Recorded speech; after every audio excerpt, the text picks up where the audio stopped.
ఛత్తీస్గఢ్ సుక్మా జిల్లాలో నక్సల్స్ భారీ కుట్రకు భద్రతా బలగాలు భగ్నం చేశాయి. పోలీసుల లక్ష్యంగా మావోయిస్టులు అమర్చిన 2 ఐఈడీ బాంబులను భద్రతా బలగాలు స్వాధీనం చేసుకున్నాయి. దీంతో భద్రతా బలగాలకు పెను ప్రమాదం తప్పింది.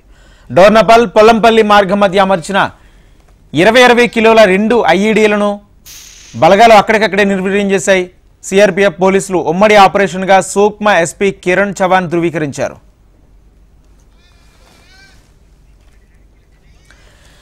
ఇదే అంశానికి సంబంధించి పూర్తి సమాచారం మా ప్రతినిధి రవికిరణ్ అందిస్తారు. రవికిరణ్. రాజేందర్, ఛత్తీస్గఢ్ సుక్మా జిల్లాలో నక్సలైట్లకు భారీ కుట్రకైతే భగ్నం జరిగిందని చెప్పవచ్చు. భద్రతా బలగాలకు పెను ప్రమాదం అయితే తప్పింది. పోలీసులే లక్ష్యంగా చేసుకుని మావోయిస్టులు అమర్చినటువంటి 2 ఐఈడీ బాంబులను స్వాధీనం చేసుకున్నాయి భద్రతా బలగాలు. దోర్నపాల్ పోలంపల్లి మార్గం మధ్యలో ఉన్నటువంటి 20 కిలోమీటర్ల 2 కిలోలకు సంబంధించి 2 ఐఈడీ బాంబులను భద్రతా బలగాలు వెంటనే సెర్చ్ ద్వారా వాటిని కనిపెట్టడం జరిగింది. దాని తర్వాత వాటిని నిర్వహణ చేశారు. సిఆర్పీఎఫ్ పోలీసులు ఉమ్మడి ఆపరేషన్ గా ధృవీకరించారు సుక్మా ఎస్పీ కిరణ్ చవాన్. గత కొంతకాలంగా ఐఐడి బాంబులకు సంబంధించి చాలా బ్రిడ్జిల దగ్గర కావచ్చు, రోడ్డు వేలో కావచ్చు, చాలా చోట్ల పోలీసులు లక్ష్యంగా చేసుకుని మావోయిస్టులు అనేక కుట్రలను పంపుతున్నారు. అనేక చోట్ల కూడా బాంబులు పెట్టడం జరుగుతుంది.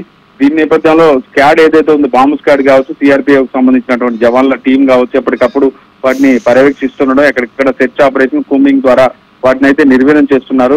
పెద్ద కుట్ర అయితే బయటపడడంతో ఒక్కసారిగా జవాన్లు అయితే ఊపిరి పీల్చుకున్నారని చెప్పవచ్చు. Rajendra. Right, thank you Ravikiran.